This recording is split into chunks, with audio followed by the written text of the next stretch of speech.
villagers manage their natural resources, and I was traveling from village to village, and I came across rows of villages which didn't have any girls from age 15 to 45.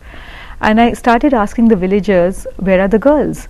And some of them would not answer, some of them would look sheepish, some would look down and giggle, and some men said, don't you know they all are in Bombay? And I said, how can so many people be in Bombay? How is it possible that so many women, so many girls are in Bombay, that villages are missing demographically the female sex? So then I found out that there was a whole chain of running the flesh trade.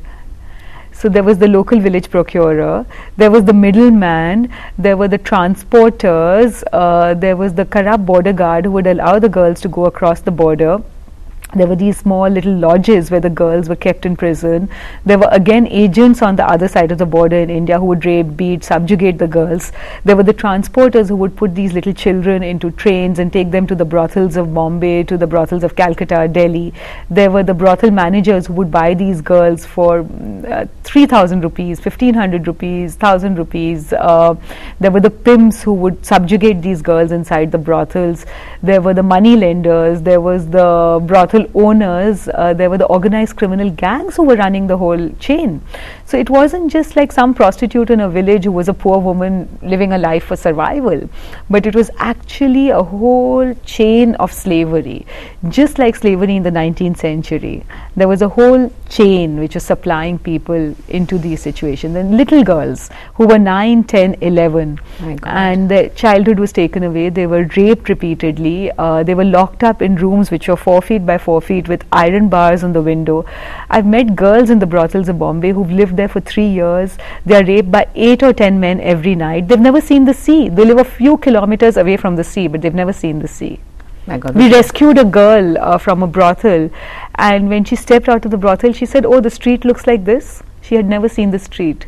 And this kind of slavery still exists in our country, in our world today. It's amazing, really horrific. So then I contacted my friends in the BBC, and I said I wanted to make a documentary about it, and they had friends in the Canadian Broadcasting Corporation, and they told them that would you like to work with her, and the CBC people jumped at the chance and they contacted me. We made a documentary. It took us 18 months to make this documentary, because you can imagine how hard it was to access the situation on camera.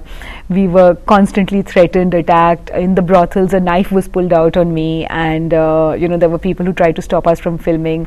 My cameraman was a 6 feet tall, hefty guy. Even he was scared that his camera would be damaged, he would be attacked, stones were thrown on us. But we finished the documentary basically because of the strength and the desire of the prostituted women who wanted their story to get out. My God, you've been in some very dire situations. We'll be back, Ruchira, after a few seconds. Don't go away. Stay on the other side of your television sets. We'll be back in a few seconds.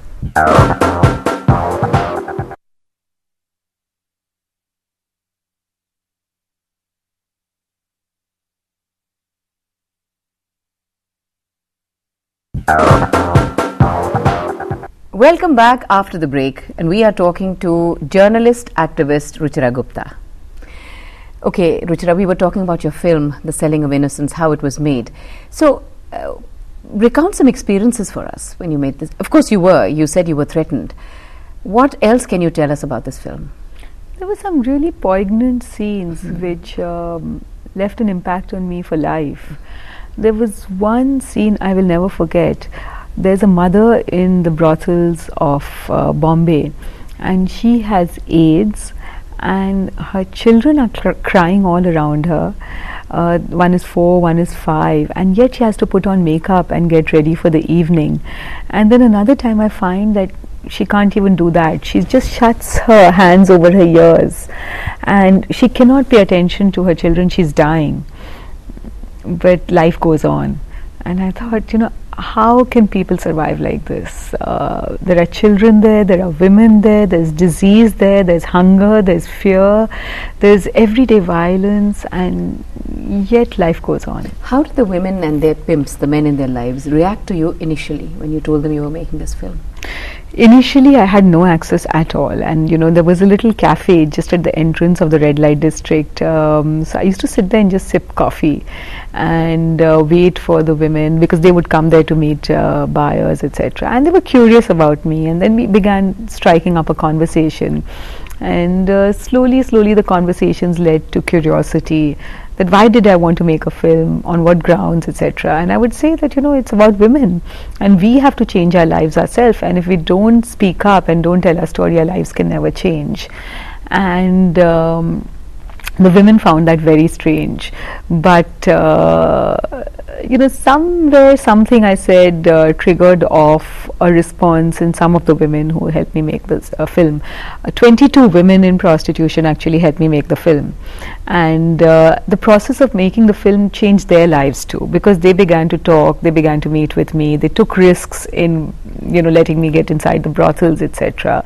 And they bonded with each other, and at the end of the film they said they wanted to change their own lives, and could I help them? I said yes, of course I could and I would, but they had to take the leadership in the change, and I could only be a supporter.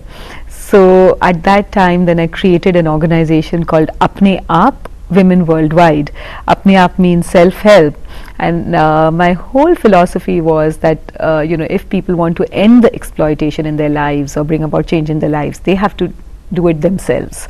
So based on that philosophy, with the 22 women in prostitution who had helped me make the documentary, we set up the organization. Today, the organization is 6 years old. It's working all over India and internationally, in Bihar, in West Bengal, in Maharashtra, in Delhi. We've set up community centers inside different red light districts. We've organized women into small cooperatives called self-help groups in each of these districts. And there are two things we do. We try to break the cycle of intergenerational prostitution, which is the passing of prostitution from grandmother to mother to daughter. And the other thing is that we create more options for women so that they can exit these situations of slavery and lead lives of dignity. You've taken up this work globally. You work with the United Nations on this, right? Yes, I have been working with the United Nations for 10 years now, with the United Nations Children's Fund and the United Nations Fund for Women. I've been posted to Kathmandu, to Thailand, to Cambodia, Laos, Vietnam, Philippines, Kosovo, New York, Washington DC, Iran, and do you find that the problems are the same all over? Some things are universal and some things are unique in each country, but the situation of human trafficking exists in every country. Every country is a source country or a transit country or a destination country. Some countries face the situation more heads on, and some are in denial about it. Also in countries like ours, the situation is much more acute. It's almost chronic, because every village has missing girls who have been trafficked into brothels. The numbers are going up, the ages are coming down. The National Human Rights Commission recently brought out a report, and in that we said that the numbers are just not easy to come by, but it said that they've crossed hundreds of thousands, and this is really a big problem for our country. I've helped these different countries develop national action plans against trafficking. I lobbied in Vienna with other women's rights groups to get a new protocol on trafficking, which is known as the UN Protocol on Trafficking. And based on that, now this was in the year 2000, in the last 8 years, then we lobbied with each country to harmonize their laws to meet the standards of the UN protocol, from Norway to Sweden to Philippines to Korea to New York state law to US state law. I've been working all over the world, Kosovo National Plan of Action Against Trafficking, even Myanmar.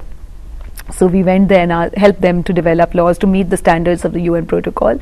In our own country, in India, right now, there is such a law pending in Parliament, and hopefully it will be tabled in the next session. So we will also get a law which meets the standards of the UN protocol, where the buyers will be punished of prostituted sex, the traffickers who make a profit from this industry will be punished, and the women and the children will be treated as victims of trafficking and not as perpetrators of the crime, and they will be given relief and rehabilitation support.